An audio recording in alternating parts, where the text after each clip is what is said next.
kehilangan indera penciuman, anosmia, bisa kehilangan indera penciuman. Dan kalau virus sudah menyerang olfaktori, ini kan olfaktori merupakan shortcut bagi virus masuk ke otak. Bismillahirrahmanirrahim. Medis ya, dari jurnal The New England Journal of Medicine tanggal 15 April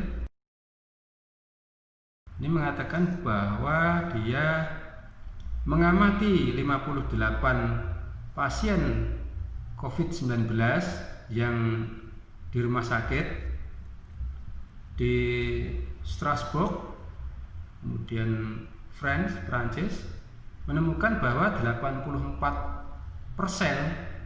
dari pasien tersebut mempunyai gejala neurologi, gejala saraf, meliputi encephalopathy, prominent agitation, and confusion. Confusion ini bingung, ya, bingung. And corticospinal tract sign, and also acute ischemic stroke juga. Dan dari semua studi ini tidak ada yang menunjukkan ya bagaimana SARS-CoV-2 ini masuk ke otak. Salah satu rute yang mungkin adalah saraf olfaktori di hidung ya, yang mana merupakan saraf kranial pertama ya, C1 dari salah satu dari 12 saraf kranial di otak. Dan C1 artinya olfaktori ya.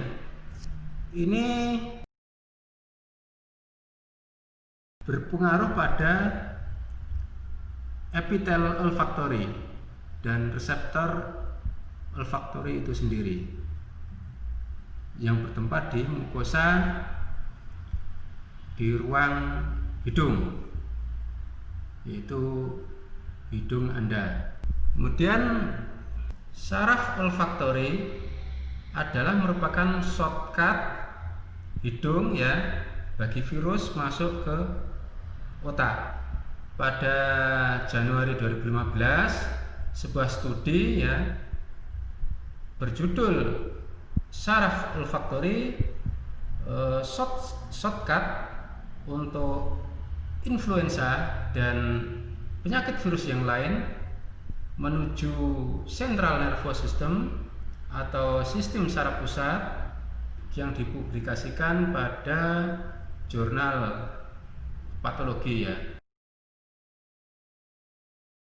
Studi ini menemukan bahwa infeksi virus pada central nervous system, pada sistem saraf pusat, dapat mengakibatkan kerusakan ya, dari infeksi sel saraf, dari respon imun, atau dari kombinasi keduanya. Jadi bisa kerusakan ini bisa dari kerusakan infeksi sel saraf atau juga dari respon imun itu sendiri ya, atau keduanya. Dan pada tahun 1989 ini Russell Blaylock MD, ini ahli bedah ya, dia juga mengatakan bahwa saraf olfaktori merupakan rute masuk ke otak bagi virus. Jadi saraf olfaktori ini yang poinnya. Atau anatomi ya, anatomi hidung dan otak. Ini otak, vestibul ini rongga keluar masuk, nasal passage di sini, dan kuning-kuning ini adalah saraf olfaktori. Misal kita pilek,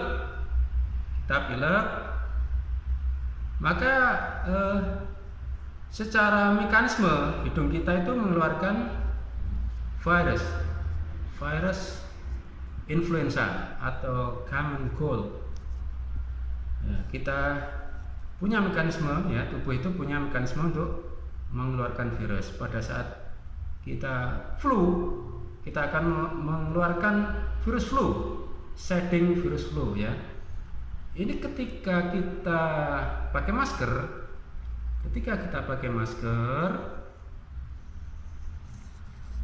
maka virus yang kita hembuskan, exhale virus yang kita hembuskan ini tidak bisa keluar dengan sempurna, tidak bisa escape dengan